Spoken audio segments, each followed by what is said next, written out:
په الله باندې لزوم بل څوک نشي کوي. نو علی الله رزقها دا معنا چې الله د تمام مخلوقاتو رزق چې دی آپ خپل ځان باندې تفضلا لازم کړی دی. تفضلا دا معنا چې د خپل فضل او د کرم او د مهربانۍ ماتحت د تمام اشیاء او روح د رزق دا په ځان لازم کړي. اوس که الله چاله رزق نه ورکوي نو خدای ته دا څوک ویلی شي چې ولې نه ورکوي؟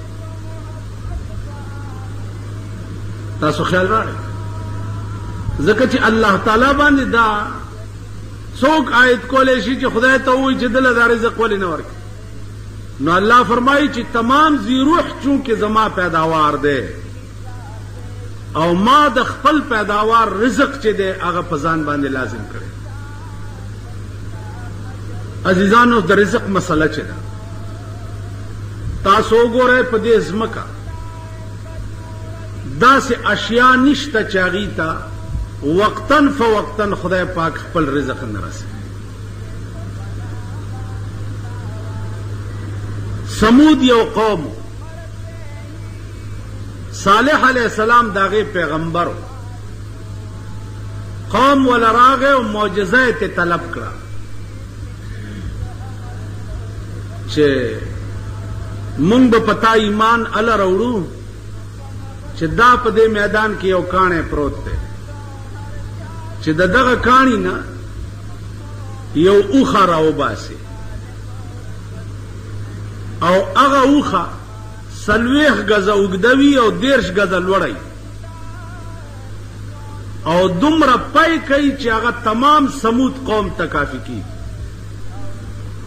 صالح علیہ السلام حیران شو چې دا دې بدبختو څه مطالبه وکړه. نو وحی ورته وشو چې صالحه فوراً لاړ شه او دې کاڼي ته آواز وکړه او دې نه به اوښه راوځي. 40 غزه به اوږدی او 10 غزه به لوړی. 4,060 کاله وشو چې دې کاڼي کې ما اوښه پیدا کړې.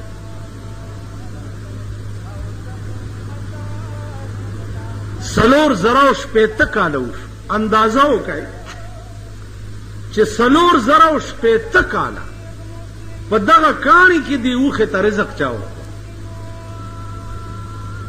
او بیا چې راووته نو حامله وه بلار به وه فوراً لنګه شوه او دومره پای به کول چې تمام سمود قبیلې ته به کافي کېده. نو عرض دا و چې څو پورې معامله د رزق ده نو هیڅ ذی روح په دې ځمکه داسې نشته چې هغې ته الله پاک وقتاً فوقتاً رزق نه رسوي. هارون الرشید بادشاہ په ښکار وتی دی. ښکار یې وکړه او هغه بیا عمله ورسره وه. ښکار یې پوخ کو خوړو یې لګیا. یو کارغه راغی او د هارون الرشید د مخې نه یې روټۍ وتښتول. هارون الرشید په اس باندې سور شو او وزیرانو ته وی چې والله که دا کارغه پرېږدم چې وجلی مې نه زه بادشاه یم. کارغه څنګه دا جرأت وکړو چې د بادشاه د مخې نه یې روټۍ وتښتول. دی چې په اس سور شو وزیران هم ورپسې شو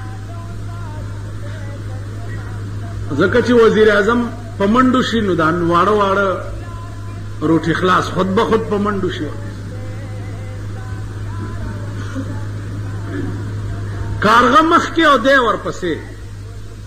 کارغه د یو غره نه هغه غاړه واوړېد بادشاه هم ورپسې ور واوړېد. هلته څه ګوري چې یو سړی دی لاسونه او خپې شاته تړلي دي په خپل پټکي او څادر او په ډډه پروت دی. دې کارغه هغه روټۍ یوړه او هغه سړي له یې په خوله کې ورکړه.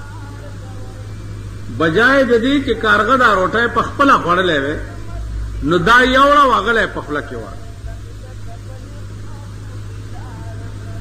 بادشاہ چې ورو رسیدو نو کارغه والوتو. دې سړي نه تپوس وکړو چې څوک یې او دا ولې؟ هغه ورته صاحب سوداګرو ما په دې لاره تلمه غلو ونیومه ویشو کوله او په دې خپل صادر او پټکي راته خپې او لاسونه کلک کلک وتړل. مال رانه یوړو زه دلته داسې پرېږدم. اوس څوک په دې لاره راځي نه چې ما پرانیزي. څومره موده وشوه؟ وی 3 میاشتې وشوه. بادشاہ ورته وی چې 3 میاشتې وشوې او ته دلته تړلی پروت یې نو خورېس کې څنګه؟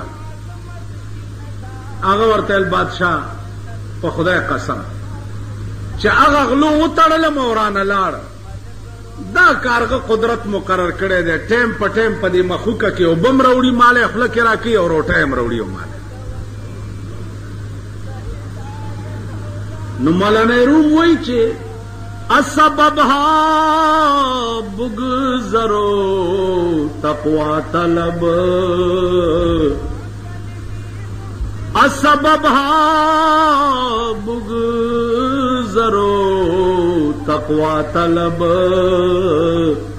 تا خدا روزی رساند بے سبب. وی ہیلی پریگدا تقواو کا خدای سره جوړ کا خدای سره رابطه او تعلق پیدا کا نو روټۍ به تا پسې منډې وي.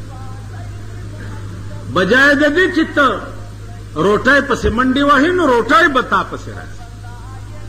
نو زما عزیزانو سو پورې چې د رزق مسله ده نو هیڅ روح د ځمکې د پاسه داسې نشته چې وقتاً فوقتاً الله پاک هغې ته رزق نه وررسوي.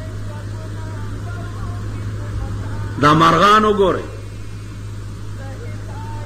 د شپې ونه کې شپه تېره کړي سبا له هېڅ پروګرام نه وي هېڅ نه دکانداري وي نه نوکري وي نه ټیکه وي هېڅ نه. د مارغه د رزق معامله سبا له چرته خو چې رڼا ولګي نو والوځي. چې والوځي روان په هوا کې او لاندې نه ورته اشاره وشي چې ستا رزق دلته دی.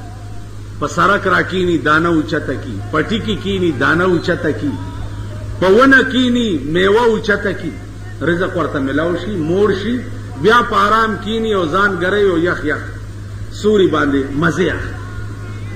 نو مارغانو ته وګوره ایس اسباب د عیش او ایس اسباب د رزق د شپې نه نه برابر او چې سهار له روان شي په رزق ورکړي. رحمان بابا وی بدلاوی په دنیا دین او ایمان ولې بدلاوی په دنیا دین او ایمان ولې نه پوهیږي په خپل سود او په زیان ولې خدای درکړی دی د هرې چارې توان دی نو ته په هسې ډېر لوی توان کې دې ځان بولې ناتوان ولې. په دنیا دین او ایمان ولې بدل دنیا د پاره ایمان ولې پرېږدي دنیا د پاره دین ولې پرېږدي. نو زما عزیزانو نن هغه رزق دی چې د چا د پاره زمونږ ایمان تباه شي